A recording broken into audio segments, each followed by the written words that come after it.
Hey, Nicole, now that we're married, there's some important documents that I need you to sign. They're for the attorney. No need to read it, of course. I've already gone over everything. I just need your signature right here if you don't mind, just real quick. Well, since I typically handle the paperwork, let me just take a quick look-see here. Well, hold on. That's not really necessary, but okay. And the slave does covenant, promise, and agree, one, she shall immediately, diligently, and enthusiastically comply with and submit her full being to any and all directions or desires of master or his assigns which he or they may express by word, signal, action, or other means. And the slave agrees she shall at all times afford master absolute respect, shall address him only as sir or master, and shall speak to or otherwise distract him only when granted his permission. Oh, let me see that real quick. That's just some legalese. Don't worry about that. Wait a minute, are you tricking me into some 50 Shades of Grey contract? Or please tell me this is research for a story. Yeah. Actually, it's the story of the girl in the box who was placed in a coffin-like box and shoved under a waterbed for 7 years.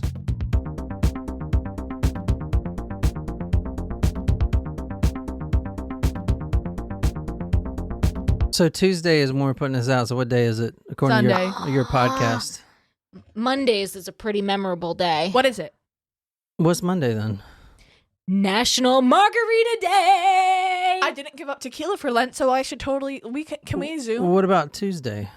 Okay. Tuesday is International Dog Biscuit Appreciation Day. Oh, you know what? I went to Pet Supplies Plus, and they have these dog biscuits that look like donuts, and they look like they're frosted, and they're so cute. Well, you can get some doggy biscuits for your doggy on this day. So today is... And that's thanks to Nicole's podcast. Every Day's a Holiday. You can find that on any podcasting platforms. Also, a quick plug for you guys wanting to get the camping gear. We got a bunch of camping gear in today for Brienne's new podcast, Among the Dirt and Trees. And that entry is still open. It's going to be all week. You can do multiple entries in that. So if you share it on Twitter or whatever, you get another entry. But you have a really good chance of winning that. Some really cool stuff. It's a backpack, a bunch of camping stuff. I don't know. Yeah. There's a big, one of those shovels. If I was Army outdoorsy, shovels, I would be really fire excited starting for it. kit. If I was allowed to enter, I would enter. Oh, and there's also a one of those really nice bottles. Like a hydro flask? Hydro flask, yeah. Oh, yeah. Those are nice. Really nice hydro flask. And one of those day pack bags. So go to Among the Dirt and Trees in any podcasting app and listen to that last episode, especially because Brienne gives all the deets of where to find that contest at, so you can win that. And we're actually announcing the winner next Sunday. Wow. Well, Sunday. Well, I don't have any additional podcast news, but I can tell you that this is day 5 of Lent, and I have not had a beer, and it has not been that hard. Today, I am drinking the Truly teas that I brought today, and I wasn't looking forward to the strawberry flavor, but I like it. Taste it. Ooh. Yeah, delightful. Ooh. I like that. I think I like it. It might be the best, but I don't know. But I, number one, did not eat today, and I'm on my 3rd tea, and this is not a good life decision. So back without further ado, I know a lot of folks have been reaching out asking how they can support us, and they are very used to Patreon. We were very first in our early days on Patreon, but we felt like maybe we could do better on our own website and stuff like that. But we decided we were going to go back to Patreon to help. It seems like it's easier for a lot of people, and they've got a lot of great functionality now. So we have 3 tiers on Patreon for if you want to support us. There's a $3 small taco tier. There is a medium tier, which working title is Taco Nacho. And then our $10 a month tier is the Taco Supremo. So if you would like to support our show, each tier gets you a different number of things. And this is a kind of a big announcement. We are going to go down to 1 episode a week on our iTunes episodes, partially to help us make sure we give exclusive content to Patreon, but also because John has, and and me and Jen, we've all got some other projects that we have been trying to work on. So this will allow us to stretch our legs with those episodes while making sure we have some dedicated content to Patreon. So we may go back to 2 episodes a week. I'm not totally sure. But before you guys start wondering where all those Friday episodes are, now you know. So our original Supremos, those who have been with us, if you would like to also get on the Patreon, just reach out to Jen. We are in process of just working out the logistics of how we can make that happen. And you can find me at facebook.com/OJenCollins, OHHH Jen Collins. Or you can find me on Instagram or TikTok. I have gotten a few TikTok followers since my cookie incident. Nice. I have not posted a follow-up video saying that it was from Tara, but I feel like I don't need to. Surprise shot. Surprise shot. We don't know what they are because they're a surprise. And I said surprise shots. Surprise shots. John's gonna get mad because I said 2 different things. Did you deliberately do singular to begin with? No, I didn't realize I was doing it until you made a face. I pointed at you to make sure you knew you were doing it. Thank you. Is this? I don't want to take blue curacao. Is that what this is? So if this is your first time here, welcome to Talk Murder to Me podcast. This is episode 219. I'm putting all my sources and photos on talkmurder.com. You can go there on the homepage and you'll see episode 219. You definitely want to see this story. It is extremely interesting. Also, we are streaming this on YouTube, so go to youtube.com and type in Talk Murder to Me. This is, like I said, episode 219. You can see my pretty face on here, and I have a slideshow. Either way, talkmurder.com or YouTube, you can follow along with us if you're not driving or your Tesla is driving. So the photo you're seeing right now of this woman, her name is Marie Elizabeth Spanneke. Spannhake, Spanneke. And she is, what year do you think this is? 74. I'm going to say 84. 74 to 78. Yeah, so it's late January 1976. Damn. Is where I'm starting the story looked tonight. deliberately at me like you failed me. I'm used to failing, so. Yeah. And Oh my God. What? So we're going to Chico, California, late January 1976. We're going to a flea market. I couldn't find the exact spot. I don't think it's still there. Okay. This was 40 years ago. So what I'm going to tell you right now is the testimony, like everything I'm about to tell you about what happens at the flea market and then beyond is the testimony of one person. Her name is Janice Hooker. A witness? Is she a witness to this? Yeah, she's a witness. She was there when all of this happened. So this is her exact testimony that we're going to be going over tonight. All right. Okay. It's late January 1976 at a flea market. A John Baruth and his fiancée, Marie Elizabeth Spanneke, which her nickname is Marliz, Marliz. The couple started to argue. She storms off and she gets on the highway. She starts hitchhiking. She's going to get home without her fiance. So 70s in California is a bad time for hitchhikers. Yeah.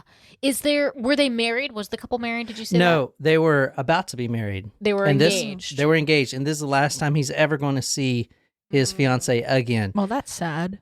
Here's what happens. A blue Dodge Colt pulls up. Now, this is in Chico after the fiance fights. She's walking home on the highway to go back home.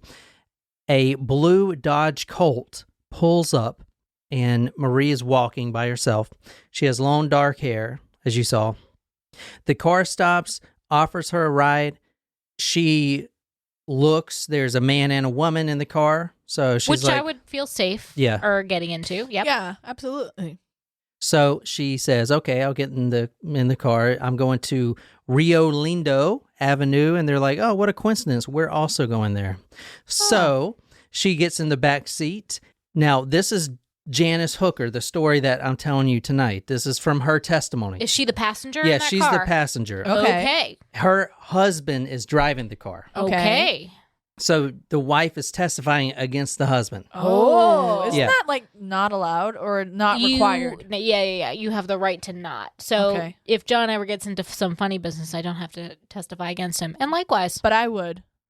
So the witness, Janice Hooker, she testifies and she tells the police everything about Marie in exquisite detail, from what she was wearing to even her nickname of Marlise, which is a very It's unique. unique Yeah. nickname. Not only that, but she also knew that Marie was an Ohio native originally. So what I'm trying to say is her story is legit.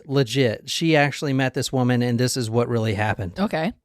Janice and Cameron, her husband, Hooker, they're the Hookers. That's their last name, Hookers. Unfortunate, but yes. Yeah.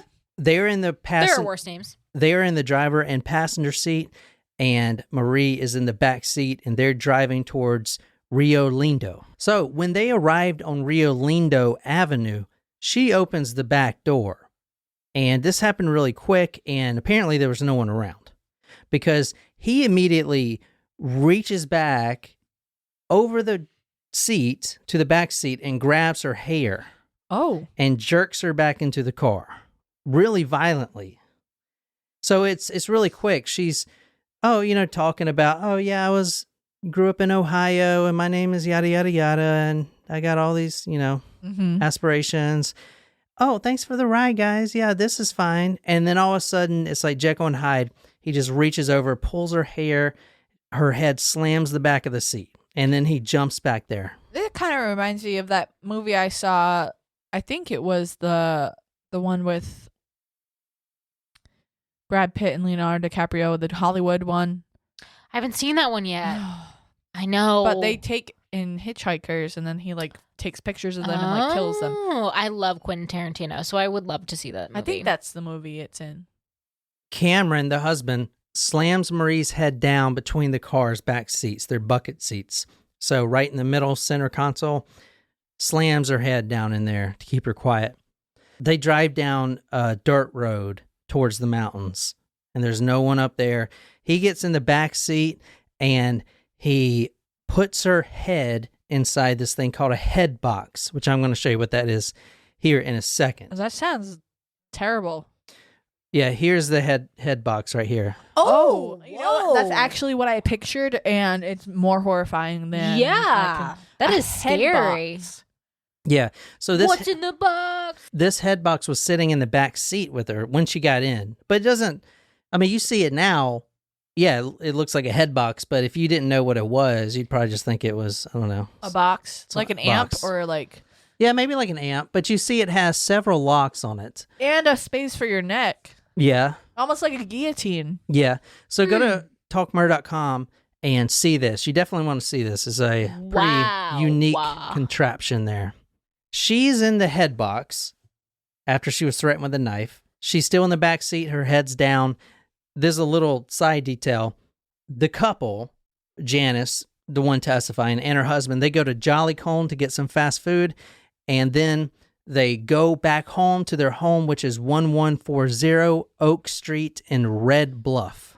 And so, the female, the wife, is still in the car. Yeah, she's in the passenger seat. And the woman is in the head box. Exactly, in the back seat. Whoa. Now, if you're looking right here, the home, that is the home right there, that pink home. Wow. That is 1140 Oak Street. That is where they take her. All right, now let's talk about what they do once she's there, because this thing just started. So you're looking at 1140 Oak Street, a little pink house, one story, and there's neighbors both to the left and right, which was at the same back in the day. So, I mean, there's nothing you can do, really. She's going to scream. It looks like a smaller house and close neighbors.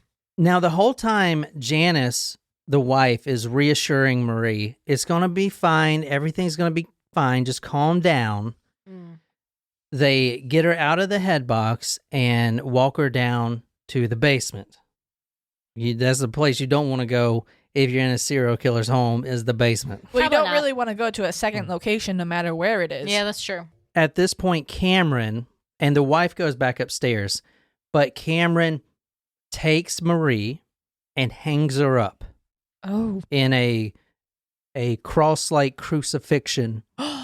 He strips her clothes off Oh, and he hangs her up by the wrist. oh Does he no. tie them? Please tell me he didn't nail them. Oh boy. So for you podcast listeners, the picture that I have right here is a woman. She's suspended by her arms. Her arms are completely over her head, going vertical. Her wrists are tied with some bindings, actually some leather straps. It looks like duct tape, too. And then those straps are tied to this apparatus, and she's just hanging by her arm. So it puts a lot of pressure on your arms, and it stretches you out. It's basically like hanging from a pull-up bar. Is she secured at her ankles as well, or just her wrists? She wasn't at first, but eventually he does secure her. Now, she kept screaming, and I mean, why wouldn't you? But he didn't like that. She's like, let me go, let me go. She's making all this noise. You saw the houses right beside each other. Yeah. Even though they're in the basement, is still a risk Yes. with her screaming, and he could not get her to shut up. Now, remember, his wife is upstairs. You remember that knife that he used initially to threaten her? Yeah. So he takes that same knife, and in order to get her, Marie, to be quiet, he slits her vocal cords. And I put a picture of the vocal cords here in case you guys didn't know where they were. So I'm just curious how long it took her to die after that, because I imagine that you would, if you slicing the vocal cords, it would also slice the No, artery. it didn't That's slice what the I artery. was wondering too. No. But you would The think, artery's on the side. He just like slit it right in the middle. like a tracheotomy? Like, yeah, with your Adam's apple. Oh. Right there. interesting. That's So- scary. She didn't die right away. And in fact, she wasn't, I mean, obviously she can't talk or scream anymore. She motioned for a piece of paper and a pencil. She's like going to write something. She's like dying and bleeding all over the place. And she wrote something to the effect of, my boyfriend has money, if you let me go, then he can pay you, type of stuff, like trying to bargain for her life. Wow. How is she writing if she's... Did he let her, after he slit her vocal cords, did he let her kind of like go for... So then Cameron, the husband, grabs a pellet gun that was laying nearby, and he starts shooting Marie over and over in her abdomen area. Oh, jeez. Now, Janice, the wife, will tell police later that this was, quote, a torture thing, end quote, and claims that her husband often did this to her as well as hanging her up just like that in the same apparatus, whipper, all the BDSM type of things. She went through all of that as well, just being his wife. Okay. Eventually, Cameron, the husband, gets tired of this woman bleeding all over his basement. He starts to strangle her until she's dead. He walks back upstairs. He sits on the couch with Janice and says, okay, she's dead. And then she starts crying, so he hugs her and holds her as she cries on his shoulder. So what I'm showing you now is the Google Earth for you people on YouTube. This is where they take her around 2 a.m. in the morning. They wrap the corpse up and they throw her in the back seat of the car, and they drive on Highway 44, and they're going into the mountain area. Now, this is 2 in the morning. The whole place is blanketed with snow, and I'm going to show you where that is here. All right, so this is where they take her. That's where they were, Red Bluff. Mm-hmm. And this is where they're taking her into the mountain area, right up here. So straight up.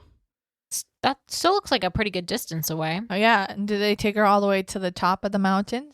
Now, no one knows exactly where they took her. They tried to find a body. Obviously, the body was never found.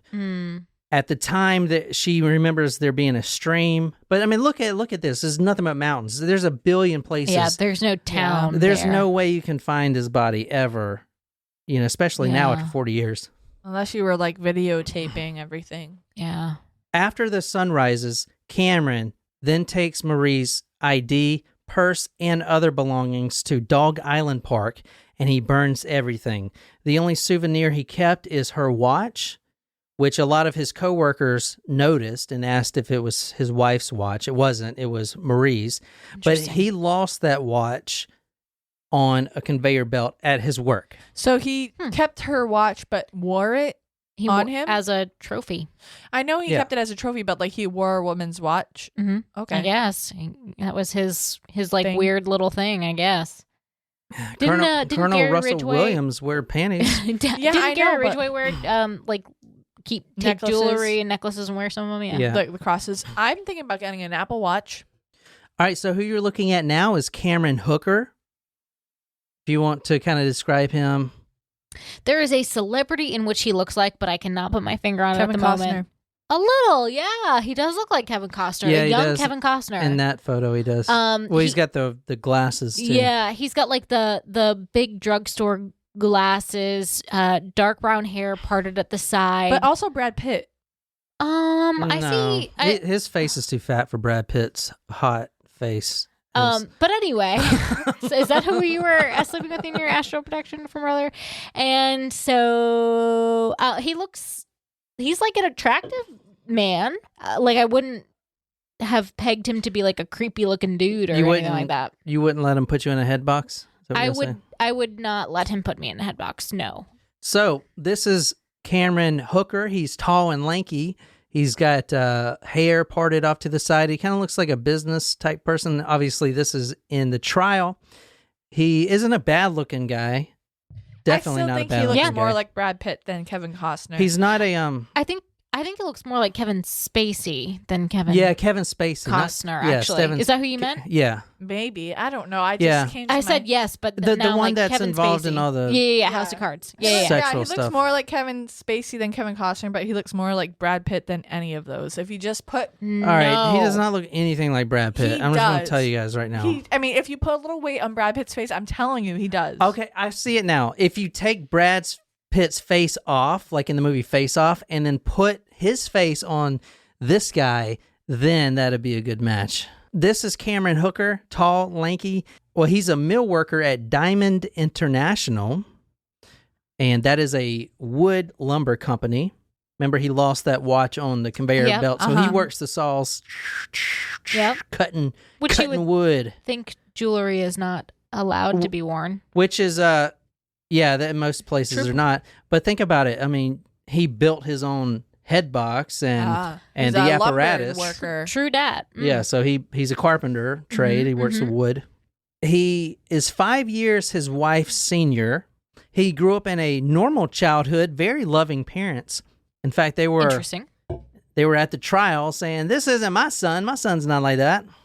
Interesting. Well, apparently he is. I'm sorry to break it to you. He was born on November 5th, 1963 to Harold and Lorena Hooker in Altaras, California. Well educated. His father worked construction. His mother was a housekeeper.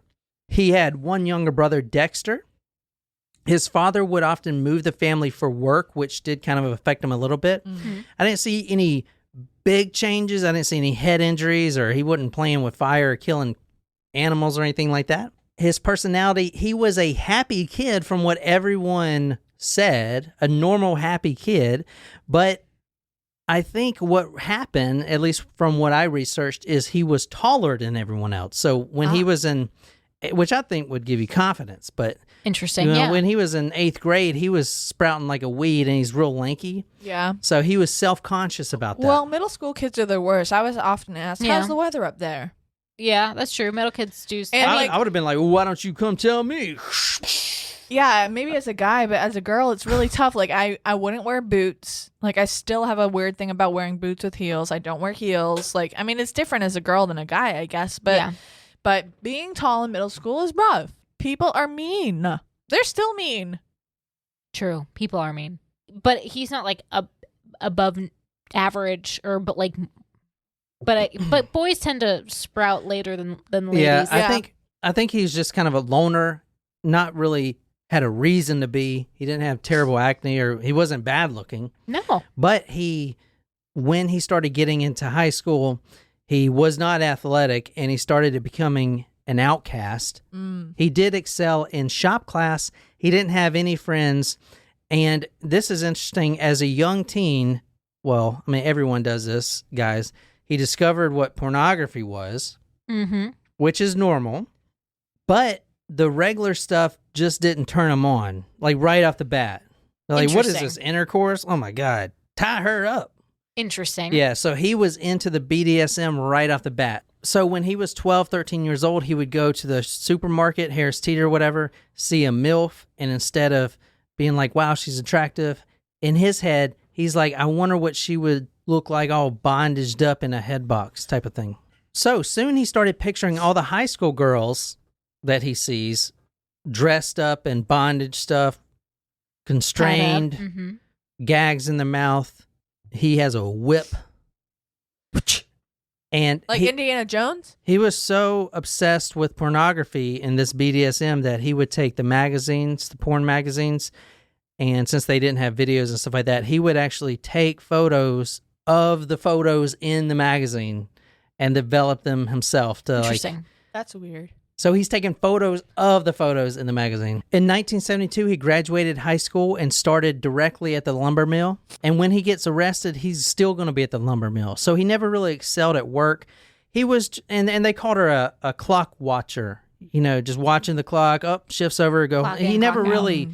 really wanted to climb the corporate ladder. He just wanted to get by. Yeah, get by. He was just content doing his low minimum job, and his job was, you know, anyone could do it. He just worked a saw all day long. And he's a smart guy, so he could have done a lot more, but he just didn't want to. It was easy for him.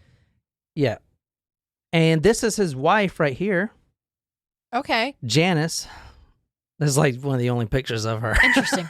She looks like a gremlin. So was she That's like mean. cool? So Was look she, at her face. I mean, she's like posing. She's trying. pouty. She's trying to look like a gremlin. So No, she's not. Stop it. So was she into the BDSM because of him, or like was she into that on her own and then met him? You know, That's a good point. What do you think? I think Were she you was. in it before you met me, or did I? I know someone who dated someone. I never dated anybody who was into that, but Hey, Kat.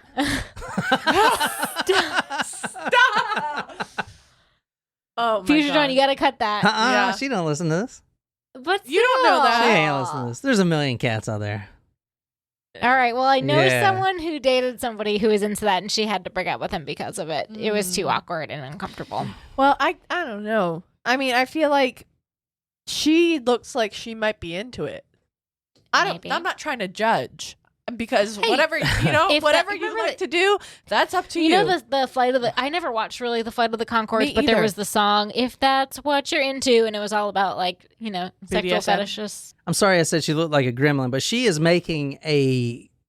She's trying to be seductive. That's I how. don't know. She's looking like you told me you were going to do the dishes and you didn't. Kind of a look.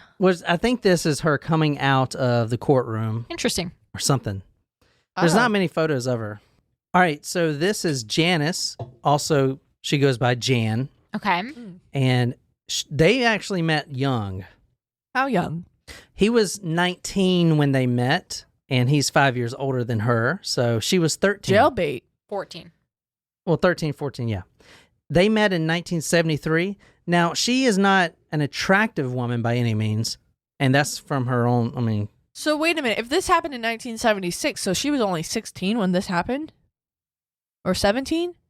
yeah, they were married when she was 16, which I'm about to get to. Oh, wow. Right. But you said that they met in 1973. Yeah. And if this is happening in 1976, then she was only like 16 when they got married. She was not an attractive woman, but Cameron, the husband, was the first one to kind of show her any attention, right? So she kind of fell in love with him. She was extremely insecure, which is another reason why Cameron loved her or loved being with her, thought she was a perfect woman, because she will obey what the master say. Oh, I don't like that. That does not sound. All right, she's the younger of four. She's the baby of the family. Her father wasn't around much. The mother was always gone. She was mostly raised by her sister. She had epilepsy as a child, and her family told her that she was her epilepsy was just demons possessing her body, which, you know. Interesting. Was she Were they Christian? Pentecostal? No, they just didn't care about her, and they just. But anyway, that was one of the They things used that as an excuse. Yeah. Did it like kind of go away as she got older? Yeah, I think it did. They were married on January 18th, 1975, and when she turned 16, she actually had to get a waiver to get married, and immediately the abuse started happening, and it wasn't abuse like domestic violence. Who's in your phone, or why are you on Tinder, or whatever, and then hit her in the eye. It was more like, let's go to the mountains and so I can hang you up. So it wasn't a hateful thing. It was just this guy's twisted, Controlling. perverted freaking psyche, right? Yeah. Wanting to tie everyone up. Anyway, he would use whips and chains on her, and she was so scared that she believed that he would eventually kill her, but not on purpose. Like, for instance, he would take her head and dunk it into water and wait till she can't breathe, and then the bubbles stop coming up, and then he'd pull her up. Like, he would just abuse her, but like in a sexual way. But she wasn't into it. She's never been into it. You know, she doesn't like this stuff. She doesn't like being tortured and whipped. Don't blame her. But she just went along with it because that's what he wanted, and that was her husband. I think there's a difference between like role play and like I'm taking it too far. Yeah, like nearly killing her is taking it just a smidge too far. Just a little. All right, so this is from the book that you're about to read tonight, Nicole. The book is called Perfect Victim by Christine McGuire, which she was the prosecutor of this case. Okay. And Carla Norton, and the subtitle here is The True Story of the Girl in the Box by the DA who prosecuted her captor. Fascinating. So if you want to read this. He wanted to hang her up, suspend her by the wrists from a tree without her clothes on. He told her his other girlfriends had let him do this, and that lots of people did it. Not wanting to lose him, Janice went along. He took her into the nearby mountains, strapped her into his handmade leather cuffs, and hung her up. I feel like if he was a social outcast, then maybe this might have been a lie. Huh? Being a lie? He told her his other girlfriends had let him do this. Oh, I think that was a lie. I think he was That's just yeah. saying that because she was young and he Yeah. would say, like, right. pressuring her. That's yeah, what he I'm didn't saying. have any other girlfriends. He was... Exactly. Thank you. Yeah. That's what I was saying. She's just really impressionable. I mean, Yeah. she was 16 when And they at got the married. time, Yeah. if that's all she knows, then she probably does believe that, all guys do this to their wives. Right. Normal. Yeah. Mm. And you'll see. So Cameron, to justify a lot of the stuff in the story, he turns to the Bible. And a lot of places in the Bible I've read talks about how women should be subservient and stuff like that. Mhm.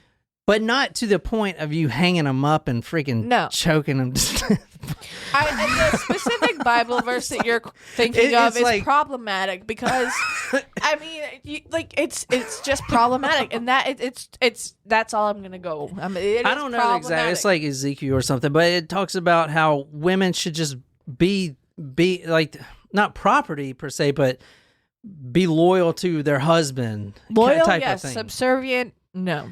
So he would take the Bible verses and twist them around to make his own. Well, A lot of people do that for yeah, other purposes I mean, too.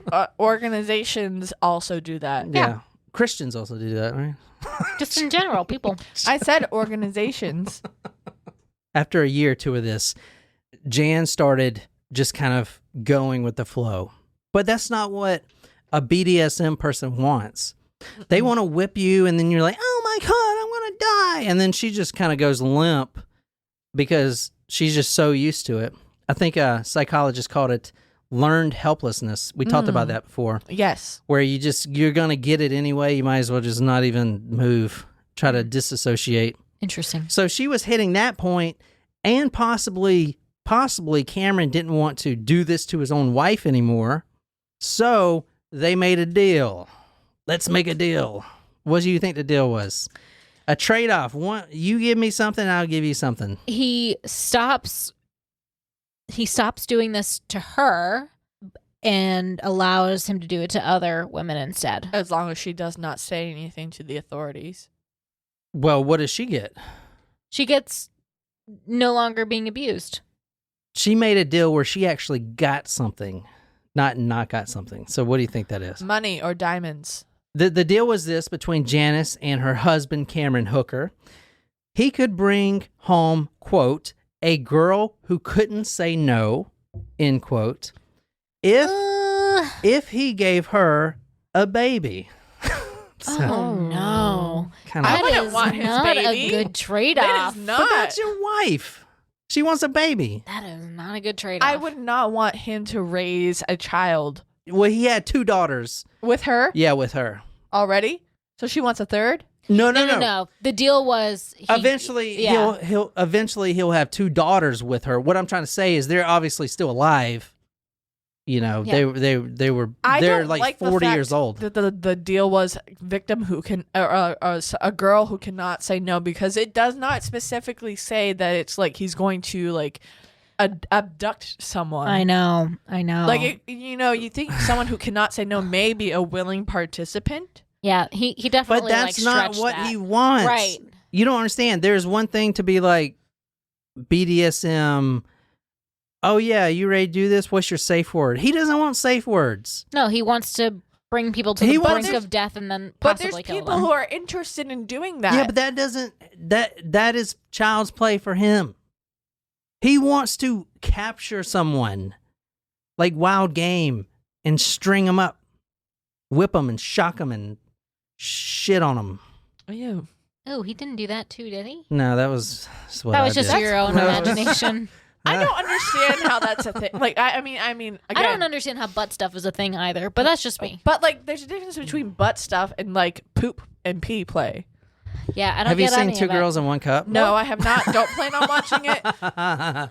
Nope. I'll put that on talkmurder.com. No. Please, No, you will not. No. All right. I don't get it. Again, don't have anything to go off of, but Gross.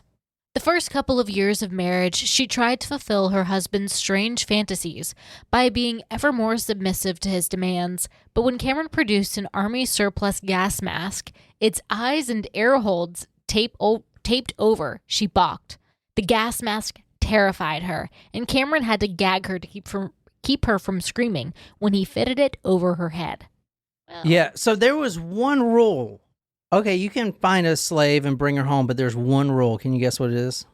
give me a baby? I thought we went over that. Well, that's the deal, but there's a rule. There's a... You can't have sex with her. There you go. You can't have intercourse with the slave. No cheating. So you're like gonna let him torture someone, But no cheating. but that's not as bad as torturing someone and having sex with someone. May 19th, 1977, Cameron did his part. Now it's time for him to pick up a new slave. He's got his wife and a newborn baby in the car. They begin to drive, and they end up on Antelope Blvd. This is the woman they find. This is Colleen Stan. She actually looks a lot like Marie. Similar, Yeah, she long does. brown hair. Yeah. Yeah. So she's 20 years old at the time that she gets picked up. She was previously married to a guy named Tom Stan, so Colleen Stan. So she kept his last name. Yeah, she kept his last name. I don't even know if they got divorced, but the relationship did dissolve within the first year. She Okay. was That's married. unfortunate. Yeah, so she dropped out of high school, married, and she dropped out at 16, got married to a guy named Tom Stan. Not much is known about him. She wakes up, her two roommates, drive her to the freeway to hitchhike. She's going to hitchhike because she wants to go see her friend Linda. It's her birthday today. Okay. She's going to Wait. go surprise her. So and her friends drive her to the freeway. to the freeway This is so the that 70s. she could hitchhike. Everyone's hitchhiking in the 70s. I understand that, but it just doesn't. I guess now it doesn't make sense. If your friends are going to drive you, why don't they just drive you to your Because destination? That is a long way away. It's like, I guess it's like, saying, oh, I'm going to get an Uber to, back then. Oh yeah, drive you to know? the bus stop or something like Yeah. that. Yeah, But I guess so. Her destination was actually really far away. I'll show you on the map. But she was going to Westwood. I kept thinking Westworld. And her friend Linda lived up there, and it was her birthday. So the photo, and I'll put all of her photos on talkmurder.com. She is 20 years old, thick hair, medium build, medium height. She was wearing wool, jeans, and earth shoes. And that's her hitchhiking right there. She looks really young there. Yeah. Yeah. So she's 20 at the time. I mean, 20 is still really young. I'm just saying she looks like really young in that picture. So that's where she was picked up, and that's where she's going. Wow, it is a long way. That's a long way to go. Mhm. All right, I So she was understand now. hitchhiking all the way from Antelope Avenue, and that is a long way to go. Yeah. And so that's where Cameron and his wife and the newborn baby picked her up. And she tells them, "Oh, I'm going all the way to Westwood." And they're like, "Oh, what a coincidence. We are too." You know? Now, she told her roommates that she would be back by Saturday. This was a Thursday when she went missing. She didn't tell her parents at all, which was not good. Yeah. Mm. Someone should always know where you are at all times. Mm-hmm. If you want to read this is from the book Perfect Victim. Then a blue Dodge Colt pulled over, and Colleen saw a young couple in front, the woman holding a baby in her arms. They looked about Colleen's age and not very different from her roommates. Alice and Bob, not wealthy, but not hippies either. From the looks of their faded clothes, they probably didn't have much more than each other. She got in. Now, what's to her left? So she gets in the back of the car. The box. The box. She What's looks in at the this box? box. And at one point, she actually stops. They stop at a gas station, and she's in the little girl's room, and she locks the door, and there's a window, and something in her mind tells her to just go, to run. Wow. To run out the window, not even open the door and run, but just get out. But she didn't. Oh. So they actually drive pretty close to where she's going. And I'm showing you guys a Google Earth of where they took her. So you see where they picked her up? Yeah. Yeah, so they took her all the way to Lassen Wow. Park. They're taking these people to far Yeah. distances. There's like no There's roads snow. there. Snow Yeah, on that it's mountain. all mountains. It's snow in that mountain. In fact, he tells her, so he turns around and tells her this, quote, "My brother said there were some ice caves up around here," which you're looking at a bunch of ice. Mm-hmm. "Wouldn't that be something to see? You wouldn't care if we turned for a quick look, would you?" So he gets out, pulls her out of the car, says, "Put your hands above your head, knife to the throat." Forces her. Now, there's no one around, so she can scream all she wants. He don't care. And the baby's in the front, too. God. Like, the baby's right there. That is awful. I mean, can you imagine, being a child? I mean, a baby. How old was the baby? Do we know how old Like, the baby less was? than a I year. mean, To Well- be able, I know you don't remember that stuff, but, eventually it's going just to to know catch that up that with is, you. yeah, just to know that that's There's in your going to be infancy. some sort of trauma associated with that. Even if you don't remember it, there's going to be some sort of trauma.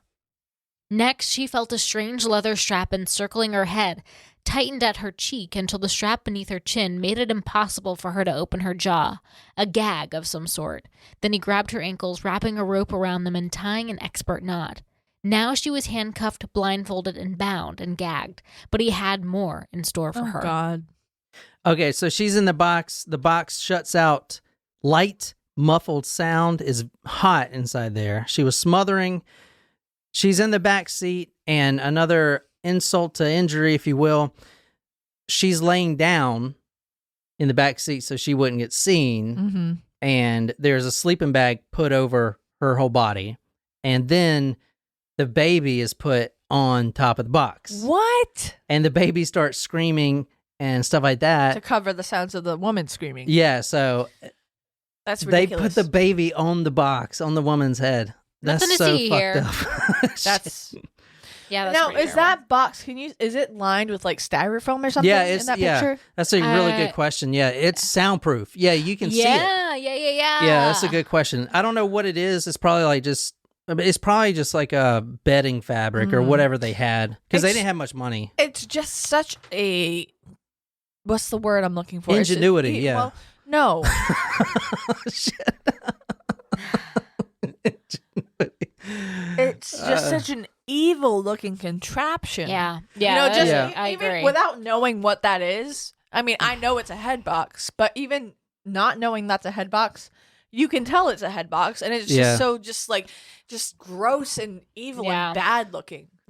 So this story did kind of remind me of, and this is another quick plug, I mean, because it's so similar, but the Among the Dirt and Trees podcast, her first episode was about a box like this.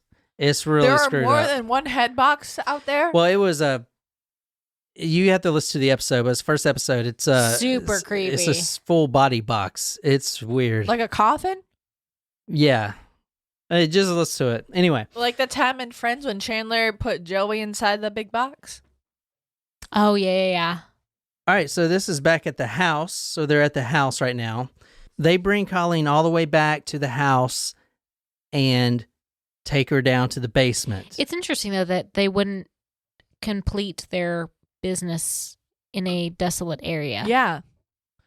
Well, I They guess moved where on. are you going to hang her What up do you in the mean? mountains, though? Because, he wants, all right, I'm going to get to purpose this is in not this. to murder. No, he doesn't want to murder. He wants a slave. I know I keep saying that, but I'm going to get to this. Okay. In a minute. You're going to see what this guy wants. And it's not just some sex stuff with some bondage. He wants a full slave. Okay. These are just some pictures I found of the basement. Who is that? Is that the DA? Some report. It might be the McGuire. I'm not sure. It didn't have a caption on it. We don't know who she is. This is the basement, and this is one of the contraptions, It kind of like literally a cross. is on a cross. Yeah. Oh my gosh. So and this is one of the pictures. There was a lot of pictures found in the basement. Well, a lot of the evidence was destroyed, but there were some. Now, she was hung up on a stretching device, sort of like this one. She was stretched out, her arms above her head. She was standing on a cooler, like one of those Yeti coolers. And not really, but you know what I'm saying. Yeah, like the Coleman cooler. Yeah, like Coleman cooler, yeah. I mean, Yeti is the new Coleman, I guess. Well, no, Coleman's still relative. She's blindfolded, can't see shit, can't see anything. He kicks the cooler out from under her, so she's dangling. Oh my god. But she's not like, it's not around her neck. She's just dangling, but all that pressure on her arms, obviously, is hell. Well, that literally, when you think about the crucifixion, and I'm not trying to be whatever, but like that's what the pain is that you're hanging from a cross and you suffocate. Yeah. That's what it ends up happening. So he takes a whip, crack, crack, crack, all over her body, welts instantly form. Now, keep in mind, Janice, the wife, was the previous one of these. Right. She endured all this abuse because previously. this is just his depraved mind trying to act out his fantasy. So his wife went through all of this, and she still does. She's still hung up every once in a while. She hates it, but that's what you got to do to your husband, to keep him happy, I guess. In her mind, at least. He whipped her repeatedly and left her blindfolded, hanging in the closet overnight. And this, if you want to read this, is from Perfect Victim. She was strapped to the frame and shocked with electrical wires. She was shocked several times before Hooker was finally satisfied that she learned her lesson. More than traumatizing her, more than sending current ripping through her nerves, the electric shocks scorched her skin. Within hours, blisters erupted at the 4 points where wires had touched, and though the marks on her breasts eventually faded, her thighs were permanently scarred. She is blindfolded, and weeks go by. Weeks turn into she's months. Hanging on, or does he let her off of the contraption at any point, or is she always mostly hanging up? But I'm going to tell you damn. her new home here in a second. But if you want to read this. Then she caught an unexpected glimpse of movement. Her captors. They seemed to be taking off their clothes. She watched them lie down and embrace. Then, to her horror, she realized they were having sex, copulating almost at her feet, like hedonistic worshippers before some strange erotic icon. She felt sick. This was too weird, too perverse. So he was having sex with his wife while she's on that contraption? Yeah. Okay, now you may have heard of this story before. No. Everyone's heard of this not. story before. I have not. Everyone's heard of this before. No. Colleen Stan, who we're going to talk about, is still alive today. She was the girl in the box, and the box being her home for 7 years. What? She was kept under the bed for 7 years in this box. No, I don't know this story. I don't know this You either. haven't heard of this? No. Oh. We covered the boy in the box, but that's totally different. Yeah, I thought y'all heard of the story. Just No. let me go back. Let me go back. So Colleen Stan is still alive today. Well, that's Hot good. Damn. Good go, Yeah. girl. For the first few months, she could see no light at all. She was blindfolded, and she was let out only to use the bedpan, and she was whipped constantly. And if she refused orders, she was whipped and tortured and just all kinds of stuff. Her home was in this box for the next 7 years until his arrest, pretty much. So it took him a few days to finally bring her dinner. But this is from the book Perfect Victim. This is what happened. You should be grateful I brought this to you, he scolded. He told her he was wasting good food, and she demanded that she finish it. He slapped the leather cuffs on her wrist, hung her from the beam, and then set about teaching her a lesson. He whipped her until she passed out. When she came to, she was standing on the ice chest, still hanging from the ceiling. She felt faint, and her knees gave out from under her, but rather than take her down, Cameron pulled the ice chest out from under her again and beat her some more.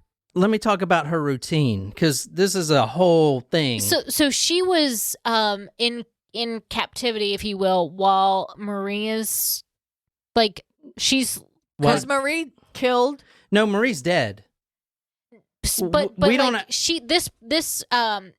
This person. This is the second one. Marie was the first. The first. Oh, okay. Yeah, okay. but she didn't last. And the reason I brought her up, because this is actually the meat and potatoes of the story. Got it. But there's a reason that we went through her story first. Okay. Even though the body was never found, technically you can't try the guy for this, right? Okay. Now, her routine for the next year at least goes something like this. She's in the box all day long. And the box is, in the morning it's freezing, in the evening it's too hot. Janice was upstairs with the baby and eventually the two babies, because they have two daughters. Cameron's at work all day at the lumber mill. Mm-hmm. He gets home, takes her out of the box, strings her up, ties her up with the leather ropes and stuff, beats her a little bit. He then feeds her and usually will whip her until she goes unconscious and then throws her back in the box. Holy shit. And then goes up to his wife, who is trying to just stay away from the whole situation altogether. After 5 weeks of this, she completely stops menstruating. So she's no longer menstruating. Because of stress, probably. Well, yeah, she's in a box. After a few months, she had her first bath. Okay, her hair was so matted up that Janice tried to get all the mattiness out, or whatever you call it. Try to comb it Probably out. Try have to cut comb it it. all off at that point. She tried vegetable oil and house cleaner. Nothing worked. They eventually had to cut it off. Oof. A lot of the hair.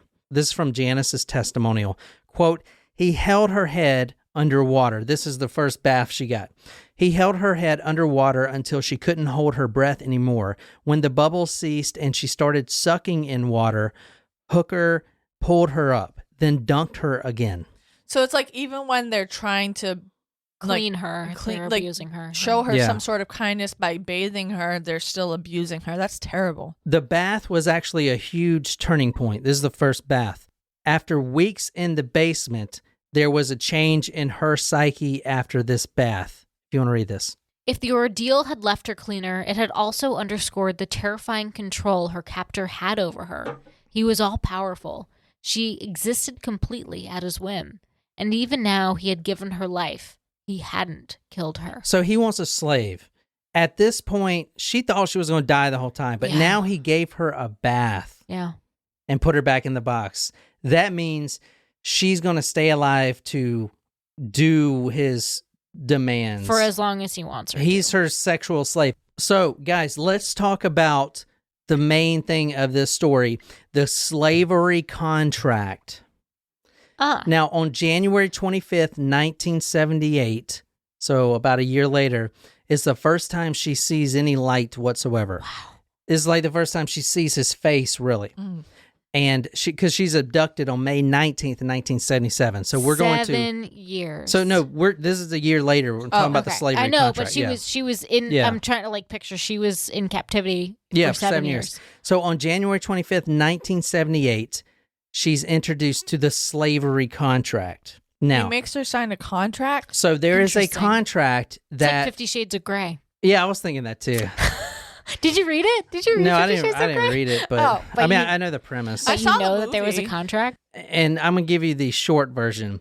He approaches her, takes her out of the box, sits her down. He approaches her. And Well, she can't really go anywhere. Oh, shit. She can't really approach him, but okay. He says, listen, I'm in this organization, if you will. Mhm. There's this underground slavery trade. Like the Order of the Phoenix? Like, what is he talking about? There's this underground slavery faction of slave holders and slave traders. And you, Oh. Colleen Stan, are a slave. Technically, you're property of, and he'll use this word, the company. That's what it's called, the company. It sounds ridiculous. Oh, yeah, I'm a company, an all-seeing eye, big brother. But you got to try to put yourself in the box, so to speak. Her psyche has completely broken down, okay? Right. She has been brainwashed. So he presents her with this contract they actually made on the typewriter upstairs that is very professional looking, has a seal on it and everything. Now, he made this himself, but it looks completely legit. He says there's this faction called the Company. It's a faction of slave traders and slave owners, okay? They specialize in abducting women and profiting off them. They have this organization in California. It's called Rent a Dungeon, kind of like Rent a Room. Oh my Rent God. a Dungeon, where you can go in as a guy and rent a slave. Have you ever seen Hostel, the movie Hostel? Mm-mm. It's almost like the same Yes. premise where you can go in and torture someone. So a guy can go in and torture any woman he wants. That's Mhm. part of, the captors, as part of the slave network. And if Mhm. he kills them by accident, that guy has to pay $10,000. But, no harm, no foul. They're just slaves. Yeah. So he presents her with this contract and says, listen, the company's everywhere. Yeah. If you run or you get away from me, the police that picks you up, most likely part of the company. In some way. The neighbors across the street, why do you think they never come to your rescue? They're part of the company. So There's an all-watching eye, 1984 Big Brother type of thing. Everyone's watching. A lot of people are in the company. he's making it sound like there's this big conspiracy. Exactly. All right, so it's January 25th, 1978, when he hands her the contract, and he explains that if you do run or if you get away, not only will the company find you and torture you, but they'll also torture your family and kill your family. Oh. The company's everywhere. So he handed her the contract to sign. Now, this is the contract right here. It's a very low, grainy footage of it, but I'll put it on talkmurder.com. They actually burned the original contract. This, what you're looking at here, is the template that he made because he was producing his own photos and stuff. So this is what he used to first produce the contract. The Wow. real contract is burned, but this was like A photo of it. in a template format. Got it. Or however you do that. Right. This is the evidence. This is the actual one they found. So they know it's a real thing. All right, Nicole. So I'm going to get you to read the contract and read it kind of quickly because it's pretty long. Okay. But I think it's important if you read it. Okay, I'm ready. This indenture made the 25th day of January in the year of our Lord 1978 between Colleen Stan, hereafter known as Slave, and Michael Powers, hereafter known as Master. 1 second. Michael Powers is his alias. Okay, I was going to say. Yeah, and he gives her a slave name. She'll be called K, the letter K, as you'll see. K Powers, that's her name. Okay. That slave, for and in consideration in the humble appreciation of such care and attention as the master may choose to afford her, as given, granted, aligned, enough, and conveyed, and by these presents does give, grant, and enough, and convey unto master. And that word in and oft, I had to look that up. That is the actual word. No one uses it anymore, but that is what is used to bind a slave. Oh, it's enfiefed. Yeah, And like fiefdom. Oh, wow. Yeah, exactly. That is the slave term. I was just pronouncing it wrong. Okay. All slave bodies and each and every part thereof, without reservation, every bit of her will as to all matters and things, and the entirety of her soul, together with, and all singular, every privilege, advantage, and appurtenance to the same belonging or anywise appertaining. Also, all the estate, right, title, property claims, ego, and ID of slave in, and to the same in and of to every part and parcel thereof, to have and to hold, all in singular, the above described body, will, soul, and premises, with all appurtenances thereof unto master and any of his assigns forever. And the slave does covenant, promise, and agree. 1. She shall immediately, diligently, and enthusiastically comply with and submit her full being to any and all directions and desires of master or his assigns, which he or they may express by word, signal, action, or any other means. 2. She shall at all times afford master absolute respect, shall address him only as sir or master, shall station herself in a physical location subordinate to his whenever possible, and shall speak to, otherwise distract him only when granted his permission. 3. She shall constantly maintain her female body parts in such circumstances that will demonstrate and ensure that they are fully open to him. In particular, she shall never cross her legs in his presence, shall wear no undergarments at any time, and shall cover no part of her body with apparel or material of any description except when the act of doing so and design of item are expressly approved by him. I'm sorry. Does that mean she can't wear clothes? No, she can't wear underwear. Correct. At all. Which is interesting because I thought they were not having sex. It's like a degrading thing. She's a slave. She signed this. Okay. 4. She shall preserve her female body parts for the exclusive use of him and his assigns, which use shall be the sole source of her pleasures, and she shall engage in no self-gratification or any other physical contact with any others. And slave does hereby irrevocably declare and acknowledge her everlasting and unconditional dedication to his serving master to his full satisfaction, and she ashamedly confessed prior indulgence of her untempered conduct by others may have permitted her to become afflicted with her inferior habits that may prove unsatisfactory to master, from which imperfections she implores master to free her by retraining her corporal punishment or any other means which he, in his unquestionable wisdom, deems effective towards directing her towards sole ambition and life destiny of perfectly fulfilling his every desire of her. In witness whereof, slave here as unto set her hand and master designed to seal these presents by permanently affixing his collar about her neck on the date first above written. So that is a slave contract. That is so full of like legalese. Where did he come up with this shit? But do you see how what it's if you're presented with that after you've been in a box for a year, you can't get out. You're like, okay. Exactly. What else you gonna do? So now what happens is she can't wear underwear. She's officially the slave. She's registered with the company, which cost him $10,000. Now, this is all fucking fake. This is all not real. The contract cost him $10,000. No, he's saying that it cost $10,000 to register her in the company. Oh, got it. Exactly. This is all fake, but I'm trying to put yourself it seem official. Because when she goes to court, what do you think people are going to be like? Why the fuck? There's no company. But you got to put yourself in her box like she's brainwashed. Yes. That's a real thing. Yes. That's what I'm trying to get. Okay, Got it. All right, so she got the name K, the letter K, and a chain was around her neck. That's provided by the company. You know, he really made it himself. Right. And a gold ring on her right labia. What? Is pierced there. That's the wedding ring, so to speak, of the company. the slave to him. Gross. Oh my God. Ouch. This is a huge turning point, though. The contract changes a lot of things for her in the better, because now that she's under contract, she can be let out of the box and trusted more. So now she's out of the box. She's washing dishes. She's cleaning upstairs. She's taking care of the baby. Whoa. And this is a short version of all this. I'm not going to go through all 7 years. Can I ask a question? Yeah, go ahead. So Janice was okay with this as long as he gave her, but that was the deal, that she was okay with this as long as he gave her children? Yeah, but Janice was just as much of a victim, in my opinion, too. Well, yeah, I and she is the one that went to the police. Right, okay. Oh. After 7 years. Interesting. I wonder what was the turning point for her. But well, okay. think about it. What do you think it is? He started having sex with her. So what's that word? Jealousy. Yeah. This is a whole thing. Her, this is a lot of psychology involved in this. I'm not going to get those.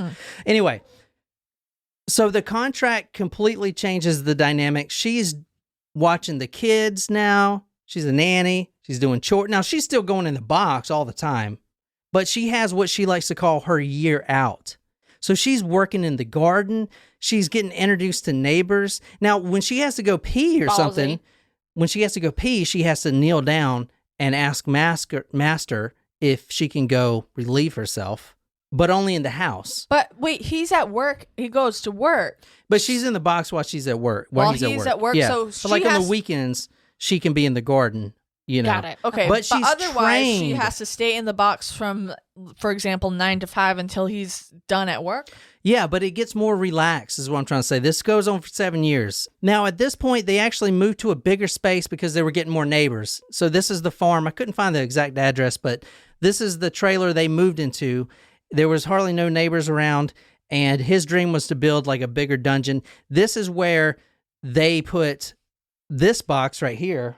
Some people want a yard with a white picket fence. The he new wants box, a bigger dungeon. The new box here, you see the bedpan in there? This is where she's going to stay at the new place. Under the waterbed, they have a waterbed, and this is the box that slides under there. So I think it's interesting when when the daughters are 5 and 7 and running around, they're in the house and she is living under the waterbed in a box. So at one point, the daughter walks into the room because it should have been locked, but it wasn't. She walks into the bathroom because she wants some cereal, and she sees Colleen, naked and chained up to the toilet in the bathroom. And she asks her, because that's a nanny, hey, can I have some cereal? And she says, well, you got to go ask Daddy to untie me so I can get you some cereal. So the children were 100% involved. They don't know what this is, but yeah, they don't it's understand normal it. for them. Yeah. They don't know anything else. Yeah. I think it's interesting, too, that for both of the examples of the boxes that we see in this one in the first picture is that, like, it's double walled. Yeah, good call. Yeah. Very interesting. Yeah, that's a good call. It's like insulation from sound, maybe. Yeah.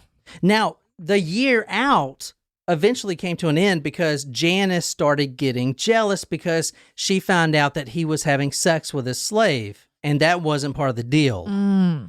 So that was a huge turning point. He didn't understand why it mattered, but she was really pissed. Okay. Wasn't part of the deal. Exactly. So, now this is still in the year outside the box, the second year. There were several obedience tests being performed. Number one, he takes a shotgun and says, okay, slave, put this barrel in your mouth. And she does it. She gets on the floor, kneels down on her knees, takes the barrel, puts it in her mouth. Doesn't knowing whether or not... Has no idea of it. It's probably loaded. And he says, so she did that. She says, okay, now pull the trigger. So she reaches and just, as like a robot, pulls the trigger and click, no bullets in it. But she didn't know one way or the other. I'm trying to show you how brainwashed she was. She would do anything. Yeah.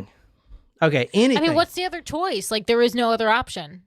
She actually passed that test, and this is crazy. She passed that test. On March 20th, 1981, he drives his slave to Riverside. And they stop at this random building. It was like like a Geico building or some shit, insurance building. He's like, I got to take this into the company to let them know that you're going to go out of town. And then they're going to sign off of it. They may want you to come in. Now, this is some random fucking building. It's like an office building. Right. So he walks in there, waits 15 minutes, and then walks back out and says, okay, you're good. They signed off on it. He has a new sheet of paper that's signed off. And so she thinks, okay, the company's letting me go. They go to Riverside and pull into her parents' home that she hasn't seen for years. She spends 24 hours with him not even there, with her parents. Oh my gosh. What was their reaction?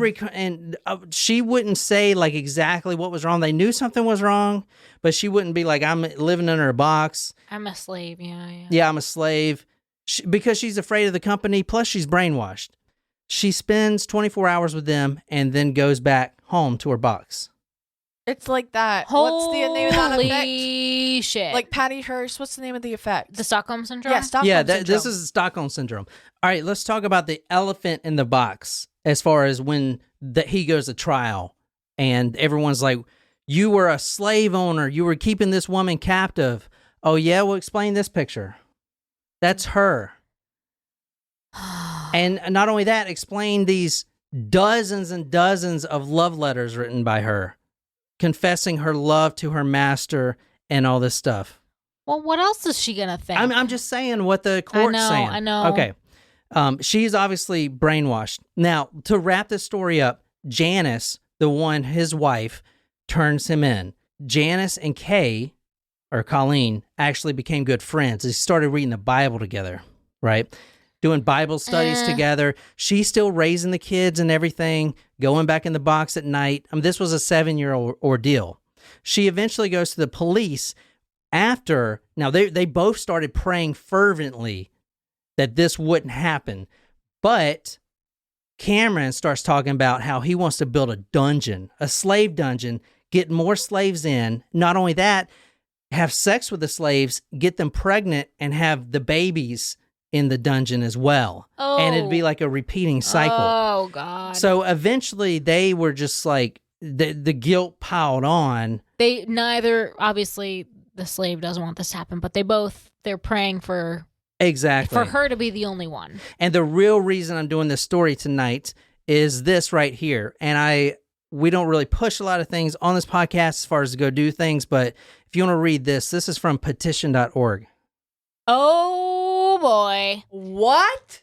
Oh, God. Stop the release of Cameron Hooker because of COVID-19. This is what I don't understand, is that people are getting out of prison because of the pandemic, and I just don't understand. Same. March 21st, he will be paroled as What? of now, and he will be back on the streets. No. So he didn't get prison time for the murder because they could not prove it. And a lot of things they couldn't even prove because of statute of limitations and stuff like that. But he spent 36 years in prison, and as of March 21st, which is 2 weeks, 3 weeks away, 4 weeks away. It's a month away. He is scheduled to get out of prison with the COVID, letting people out of prison. There is a petition, but look how many people signed the petition. Only 3,062 people so far. This is Colleen Stan. She went through all of this. Yes, she said she loved him and all this stuff, but you understand her psyche was completely fractured. Brainwashed. She was brainwashed, but now she is pleading for help to keep this guy in prison. So what is, I mean, and I know you just mentioned statute of limitations, but what is the statute of limitations on slave owning? I feel like that's not. Well, that's a really good question. Statute of limitations, she's talking about like, oh, if it happened 3 years ago or 7 years ago, then they can't try him for it. But there's a clause, and I can't remember exactly what it is, but if the continuation, so let's say the abduction of Colleen Stan would be a felony charge. Okay, well, that was 7 years ago, statute of limitations. But if said slave or captive is continuing to be put in that, basically under a box, she's continuing to be a captive, that statute of limitation starts when she is released from captivity. So there's no statute of limitation. That's how they got to put him in prison for 36 years. So that was his original sentence, was 36 years? Well, it was up to life, but now he's getting out because of this. Not if any of our listeners have anything to say about it. Honest to God. He was denied parole in 2015, and he was denied parole before, but with the COVID-19, it is looking like, as of now, he's going to get out on March 21st. That doesn't make any sense to me. That doesn't make any sense to me. I mean, like, if you're going to let people out of prison, they need to have been proven to be rehabilitated. And I don't think that this is, I mean, was he rehabilitated? No, he's still a monster. Colleen Stan says he's just as evil as he was to begin with. He's not changed at all. He's about to get out. And not only that, but here's why I won't people to go sign a petition. Because what's a guy like that going to do? He's going to go and try to track down her and her daughters. Oh, my God. Okay? This is like a national thing. Like, she's scared for her family's life. Unless Janice is completely lying and has clairvoyant vision about the first murder. That's what happened. They couldn't find a body, so they couldn't prosecute him. Corpus delicti or whatever. He most likely did carry out that murder Okay, Right. so but they can't put him in prison for that because there's no body. But he is getting out in a few weeks here, and who knows? You know, Wow. he Why probably him? won't be registered as a sex offender, I'd imagine, because He he's been in should be. prison before that was even a. Well, I don't know. It depends on, I guess, what he was charged with. I don't know. We need to know. I mean, he should be registered as a sex offender. He shouldn't be let out of jail. Yeah, he just shouldn't be let out of jail, period. Yeah, but he is going to be let out of jail because COVID. So anyway, that's why I wanted to do the story because it is coming up. Wow. And it's not really that popular. I mean, I think The Girl in the Box for 7 years is popular as a story, but the fact that he's about to get out of prison is kind of pushed under the radar. And so I'll put those petitions. There's a couple of them on talkmurder.com. So be sure to go there if you want him to stay in prison. And that's the story. I know it's kind of long, but I can't believe I've never heard of The Girl in the Box. No, me period. either. yeah, my mom used to tell me about the Really? girl that stayed under the bed for 7 years in No, a coffin. Really? Yeah. No, I never heard of it. No. And the company, that was like on Family Guy or something where they were making fun of Oh, that. really? The company. Yeah. It was like something, I don't know. Interesting. But yeah, that story has been around. Like people have heard of that, but they didn't know the details. And so she went to court and they brought up, well, what's all these love letters and all this It's stuff? fucking Stockholm syndrome. Yeah, but how are you? People don't know that. They don't. How are you going to convince people? Because they're like, well, why didn't she just run? Why didn't she tell her No. parents? You No. But that's what I'm trying to say. I'm not going to go into the psychology of it because that'd take us forever. But she was obviously broken inside, and Is she living a good life right now? I think or- so. I mean, it's funny because when she got out, when she was finally released, she was immediately working. I believe it was at I want to say hospital or something, but she was a maid. No, a hotel. She was a hotel maid because that's all she knew at the time. Yeah. She's been cleaning their house for 7 years. So she was working as a maid when, the cops came and wanted her to testify her story. Shit. So she's put in front of all these, the nation, it is a nationwide case.